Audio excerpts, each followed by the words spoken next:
नमस्कार, live series के night bulletin दिन भर बिहार में आपका स्वागत है। खबरों की शुरुआत करेंगे, लेकिन उससे पहले एक नजर डालते हैं आज की सुर्खियों पर।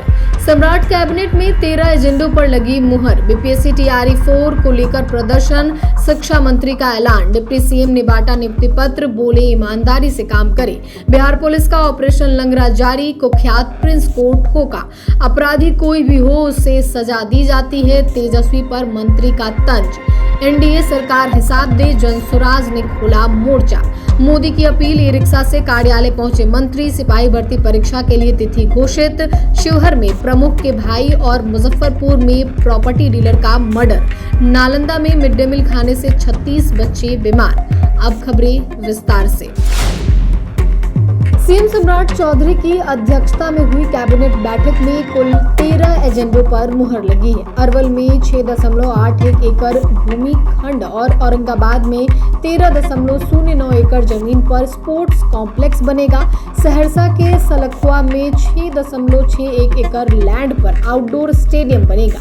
स्पोर्ट्स कॉम्प्लेक्स और स्टेडियम खेल विभाग बनाएगी। वहीं गया से बैंकॉक के बीच सीधी अंतर्राष्ट्रीय उड़ान शुरू होगी। इसके लिए सरकार एयरलाइन कंपनी को आर्थिक सहायता देगी। गया के डोभी में जलाशय निर्माण और अन्य कामों के लिए 428 करोड़ से ज्यादा की योजना को मंजूरी दी गई है।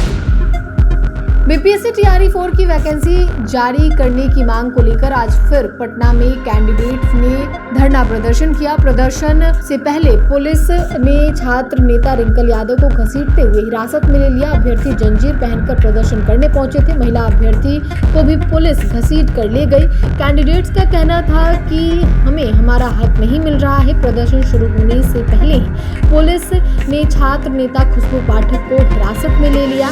पटना कॉलेज के इलाके में भारी संख्या में फोर्स की तैनाती कर दी गई। वाटर कैनन की गाड़ी भी सड़कों पर खड़ी कर दी गई। इस पूरे मामले पर बिहार सरकार के शिक्षा मंत्री मिथिलेश तिवारी ने कहा कि सरकार टीआरई 4 को लेकर पूरी तरह गंभीर है और जल्द ही शेड्यूल जारी किया जाएगा। उन्होंने कहा कि मुख्यमंत्री के निर्देश के बाद शिक्षा मंत्री लगातार तैयारी में जुटे हैं। बीपीएससी से बातचीत चल रही है। मंत्री ने अभ्यर्थियों से आंदोलन छोड़कर परीक्षा की तैयारी करने की अपील की है। उन्होंने कहा कि जो चीज होने जा रही है उसके लिए आंदोलन करने का कोई फायदा नहीं है। आने वाले दिनों में जल्द परीक्षा होगी। पटना में जल संसाधन विभाग की ओर से नियुक्ति पत्र वितरण समारोह का आयोजन किया गया। समारोह में सहायक अभियंता और लिपिक पद पर चयनित कुल 32 अभ्यर्थियों को नियुक्ति पत्र सौंपा गया। उप मुख्यमंत्री सह जल संसाधन मंत्री विजय कुमार चौधरी ने अपने हाथों से चयनित अभ्यर्थियों को नियुक्ति पत्र प्रदान किए। नियुक्ति पत्र वितरण के बाद विजय चौधरी ने सभी नव चयनित कर्मियों को संबोधित करते हुए ईमानदारी और जिम्मेदारी के साथ काम करने की सलाह दी। उन्होंने कहा कि विभाग में काम करने वाले हर कर्मचारी की भूमिका बेहद महत्वपूर्ण होती है और उनके कार्यों से ही विभाग की छवि बनती है।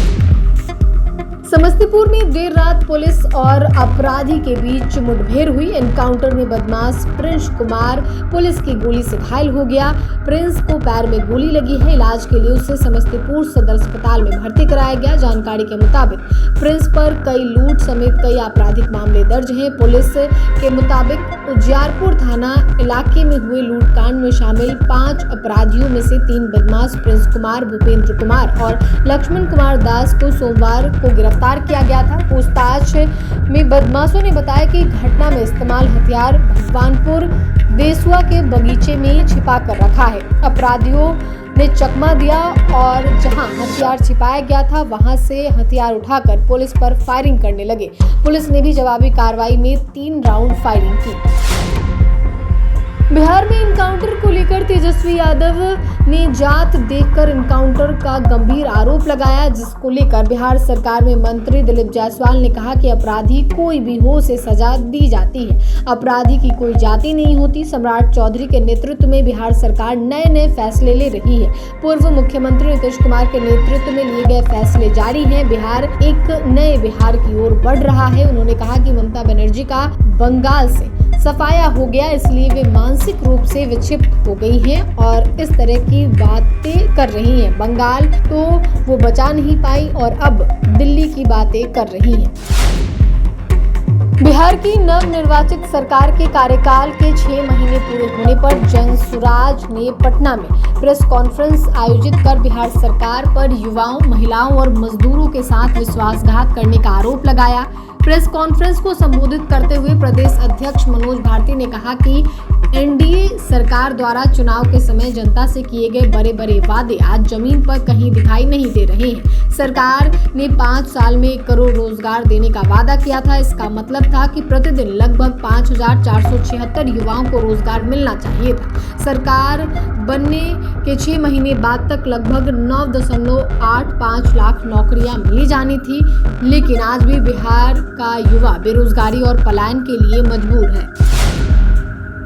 प्रधानमंत्री नरेंद्र मोदी की ईंधन बचत और पर्यावरण संरक्षण की अपील के बाद बिहार सरकार के मंत्री अब वैकल्पिक परिवहन का संदेश देते दिखाई दे रहे हैं। कई मंत्री अब आम वाहनों का इस्तेमाल कर रहे हैं तो कई मंत्रियों ने अपने काफिले को भी छोटा कर दिया। इसी क्रम में बिहार सरकार के पथ निर्माण मंत्री इंजीनियर शैलेंद्र कुमार अपने पूरे सुरक्षा एस्कॉर्ट्स के साथ आज ई रिक्शा पर सवार होकर विश्वेश्वरैया भवन स्थित पथ निर्माण विभाग पहुंचे। खास बात यह रही कि केवल मंत्री ही नहीं बल्कि उनके साथ चलने वाले सुरक्षाकर्मी और स्क्वाड टीम के सदस्य भी गाड़ियों की बजाय ई रिक्शा से ही कार्यालय पहुंचे। इंजीनियर शैलेंद्र ने कहा कि देश तेजी से प्रदूषण और ईंधन संकट जैसी चुनौतियों का सामना कर रहा है।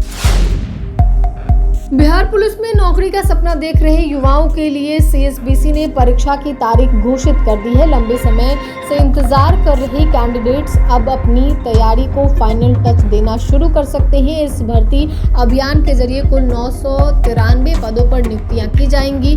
इस भर्ती के लिए ऑनलाइन आवेदन प्रक्रिया 1 मार्च 2026 से शुरू हुई थी। वहीं आवेदन करने की तारीख 31 मार्च तय की गई थी।